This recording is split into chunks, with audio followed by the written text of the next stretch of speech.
Hello guys, welcome to Apple Questions Explained. And today we're gonna explore why Apple Silicon was very important for the Mac.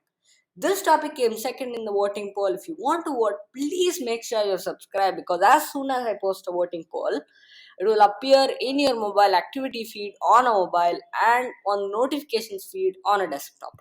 So make sure you're subscribed because you can watch more content and many unanswered questions regarding Apple. So first of all, why did Apple have to transition the Mac's processor from Intel to Apple Silicon? Basically, there are few reasons why, and we'll explore each one of them.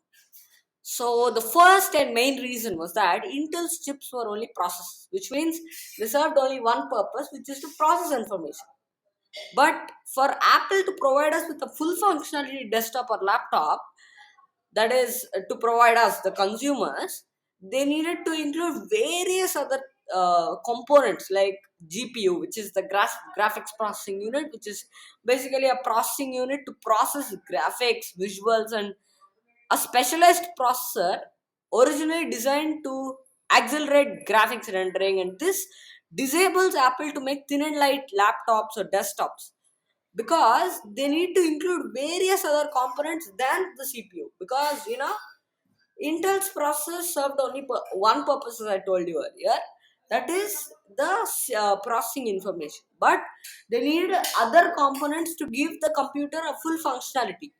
So this resulted in Apple getting disabled to make thin and light laptops. They couldn't make thin and light laptops or computers because they needed to include various other components rather than the CPU, that's central processing unit.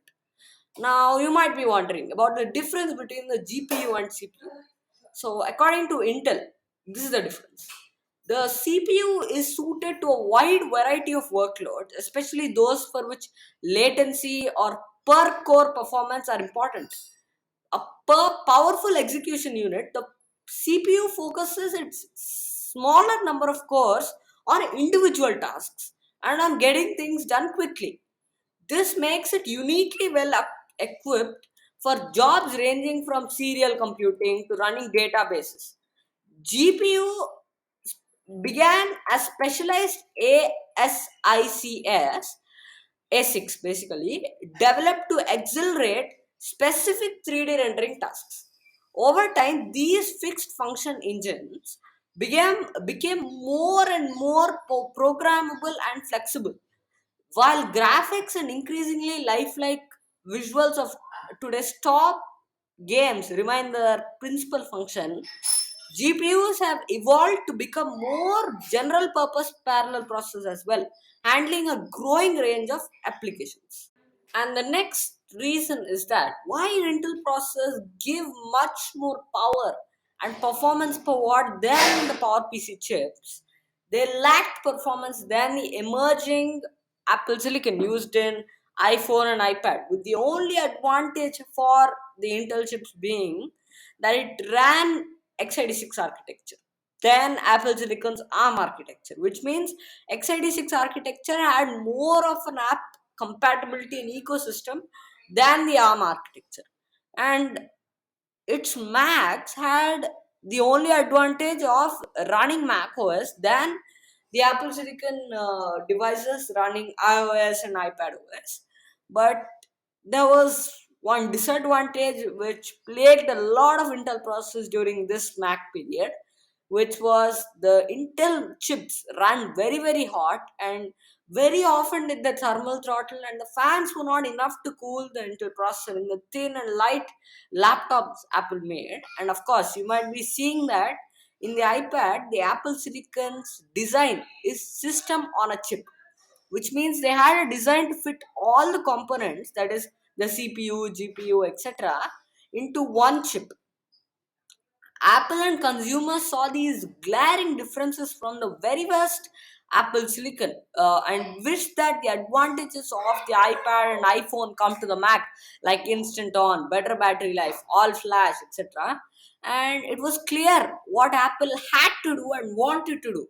They had to and wanted to transition the chips from Intel to their own custom silicon chips. But here was a problem that Apple app ecosystem compatibility, because we are going from x86 architecture to ARM. which means the app compatibility will be lost. But there was a solution, because this was even better, as Mac was prone to getting an even greater app ecosystem compatibility and ecosystem, because they already had a large base of developers creating apps for the iPhone and iPad for their ARM chips. So there was no problem with transitioning from x86 architecture to ARM, as there will be an even greater app compatibility and ecosystem looking forward. And you might be asking, what about the apps that were originally running in Intel? Well, they had to create Rosetta 2, that is to create a layer to run on Apple Silicon. But the problem was that due to this layer, these apps were bound to run slower on Apple Silicon than Intel. But Apple Silicon was so fast that some experts believed that these apps ran faster on Apple Silicon than Intel.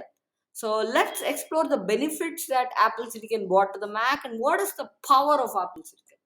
The benefits are that after using this type of a design of SOS, that is system on a chip, the power consumption has been reduced dramatically. Since before, when using Intel processors, while delivering a lot of power, the CPU and GPU used to consume a lot of power.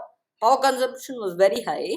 Now, since everything is in one chip, all this GPU, CPU, etc., the performance of per watt has increased, and the decrease of power consumption, which means it also ran less hot and didn't require a fan, which made the MacBook Air with the M1 or M2 chip fanless, and the thermals could be reduced dramatically, as the M1 chip produced a very less heat than the Intel chips, and it is beating the fastest Intel chips while consuming the least amount of power.